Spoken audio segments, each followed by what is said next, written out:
Hepsi Kürt kardeşim, yani şimdi yanlış, bu sakat bir mantık ya. Ya böyle milliyetçilik olmaz ya. Ya milliyet, aynı dili konuşan topluma denir millet. Aynı dili konuşan. Ben senin derdini biliyorum milliyetçi Kürt kardeşim. Senin derdin coğrafyanı genişletmek, nüfusunu büyütmek, Zaza kaynaklarını kendi çıkarlarının doğrultusunda hareket ettirmek ve giderek onları eritmektir. Senin politikan budur. Sen Zazalara bunu yutturamazsın.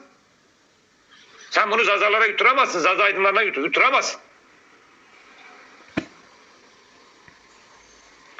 Yani bak, benim kimliğim ve hesabım da açıktır. Bak, hakaret eden zayıf insanlar tehdit eder. Zayıf insanlar kızar. Zayıf insanlar yalan söyler. Zayıf insanlar dedikodu yapar.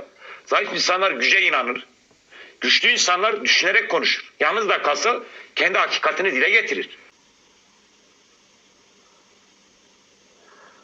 Ya Zazalar ne Türk ne Kürt. Zazalar yukarı Dicle Fırat toplumu dağlı bir toplum. Dağlıdır, delidir, asidir, budaladır, çok da zekidir. Bu toplum kaybolmaz. Bu toplumun budalaları, delileri, bomları var ama çok da zekileri vardır.